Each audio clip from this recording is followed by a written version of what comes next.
Assalamualaikum warahmatullahi wabarakatuh. Bertemu lagi dengan saya untuk materi administrasi pajak untuk pertemuan yang ke-10 oleh tim akuntansi SMK Mambal Ulu Muncar. Oke, sebelumnya di sini saya akan bahas KD. Untuk KD-nya yaitu 3.18 menerapkan prosedur pengisian SPT pajak pertambahan nilai atau PPN dan pajak penjualan barang mewah PPNBM. Dan yang kedua untuk KD 4.18 melakukan pengisian SPT, PPN dan PPNBM. Oke, selanjutnya di sini saya akan bahas untuk indikator KD 3.18 yaitu siswa mampu menjelaskan prosedur pengisian SPT, PPN dan PPNBM. Dan yang kedua, siswa mampu memadukan prosedur pengisian SPT, PPN dan PPNBM. Dan yang ketiga, siswa mampu mengoreksi prosedur pengisian SPT, PPN, dan PPNBM. Oke, selanjutnya di sini ada indikator untuk KD 4.18. Yang pertama, siswa mampu mengarahkan pengisian SPT, PPN, dan PPNBM.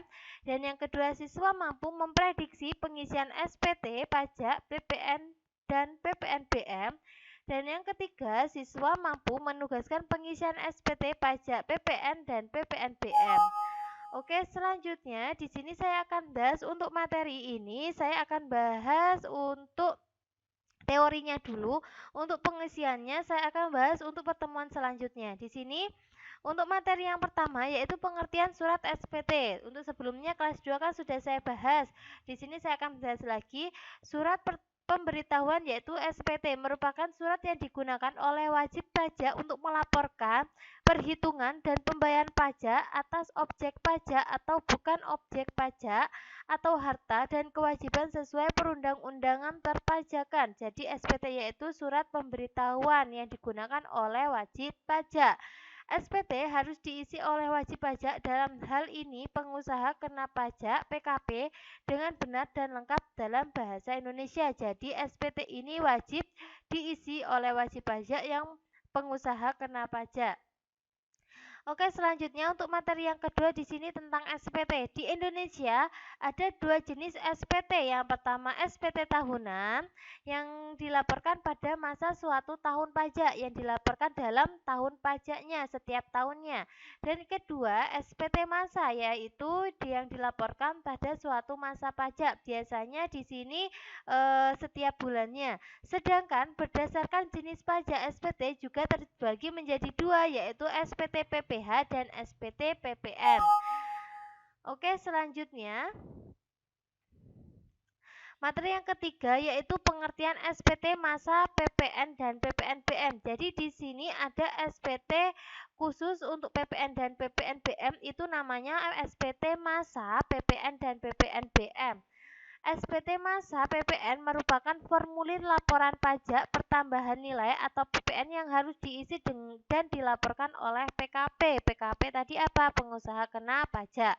Selanjutnya, formulir laporan ini berisi perhitungan jumlah pajak termasuk untuk melaporkan PPN dan PPNBM yang terutang. Biasanya laporan ini disampaikan setiap bulan atau laporan bulanan. Jadi khusus untuk pengusaha kena pajak setiap bulannya dia wajib mengisi SPT masa PPN atau PPNBM. PPN untuk usahanya dan PPNBM untuk barang mewahnya.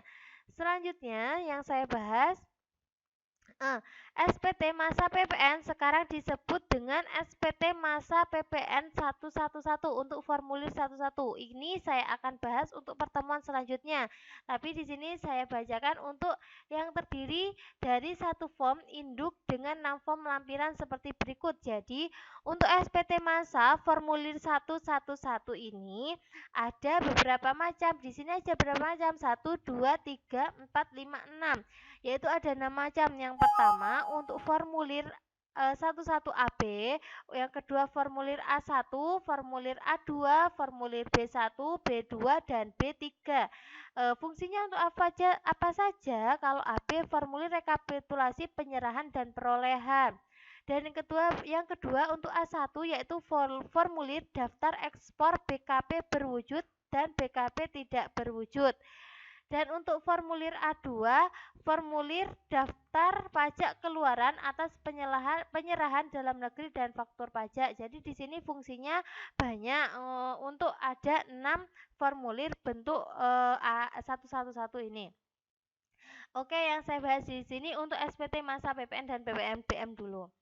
Dan yang selanjutnya di sini isi SPT masa PPN dan PPNBM yaitu apa saja? Isi SPT masa PPN berdasarkan PMK nomor 243 PMK 03 garis miring 2014 harus memuat informasi sebagai berikut. Jadinya yang diisi yaitu yang pertama jenis pajak yang dibayarkan apa? Tadi seperti untuk PKP untuk pengusaha kena pajak.